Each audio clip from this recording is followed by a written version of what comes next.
বৃথা গেল সৌম্যর 50 হতে পারতেন ভিক্টোরিয়ার বিপক্ষে ম্যাচের নায়ক। তবে আফিফ সোহানদের বাজে ব্যাটিং ডিসপ্লেতে আড়ালে পড়ে গেছে সৌম্যর নায়কোচিত ইনিংস। আউট হয়ে ডাগ আউটে ফিরে তাই সৌম্যর মুখে ভর করেছে একরাশ বিষণ্ণতা। তবে পরের 4 ওভারে ধীর হয়ে যায় রংপুরের রান তোলার গতি। 24 বল থেকে আসে মাত্র 21 রান। এরই মধ্যে হারায় হেডসেনের উইকেটও। তবে সৌম্য যেন ওই দিন ধারণ করেন রুদ্রমূর্তি।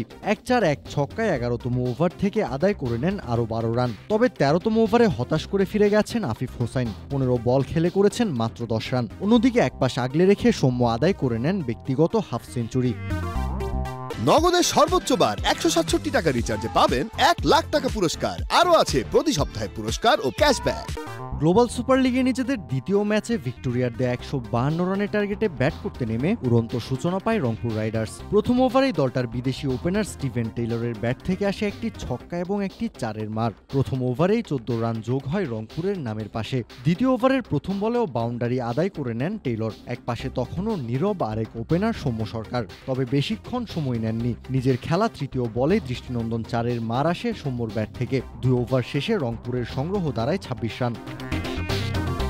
তৃতীয় ওভারের শুরুতেই মারমুখী সৌম্য প্রথম বলই সীমানা ছাড়া করেছেন, আদায় করে নিয়েছেন 6 রান। ছন্দ খুঁজে পেয়ে একই ওভারের তৃতীয় বলটাও বাউন্ডারি ছাড়া করেছেন, পেয়েছেন আরও 4 রান। তৃতীয় ওভারের শেষ বলে টেইলর আরও একটি 4 হাঁকালে রংপুরের সংগ্রহ দাঁড়ায় 41 রান।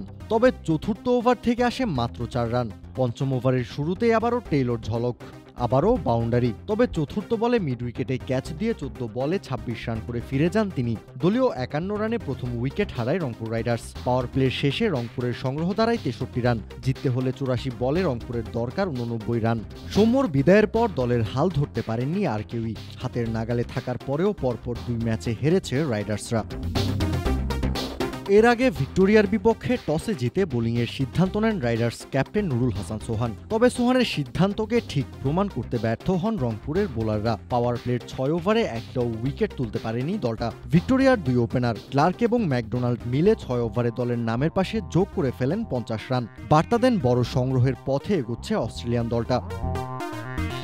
প্রথম উইকেট পেতে রংপুরকে অপেক্ষা করতে হয়েছে 9ম ওভারের শেষ বল পর্যন্ত।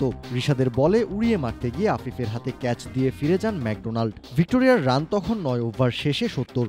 ঋষাদের এনে দেয়া ব্রেক থ্রুর পর মোমেন্টাম পায় রংপুর। পরের 4 ওভারে ভিক্টোরিয়া তুলতে পারে মাত্র 17 রান। এর মধ্যে কামরুল ইসলাম রাব্বির শিকার হয়ে ফিরে গেছেন আরেক ওপেনার ক্লার্কও। শুরুর দিকে রানের চাকা সচল থাকলেও মাঝপথে এসে সেটা কিছুটা হলেও আটকে দিতে পেরেছেন রংপুরের বোলাররা। তবে শেষ দিকে আবার স্কট এডওয়ার্ডের 17 বলে খেলা 30 রানের ক্যামিও ইনিংসে ভর করে 151 রানের সংগ্রহ পায় ভিক্টোরিয়া। কাউসার শান্ত, ক্রিক ফ্রেন্জি।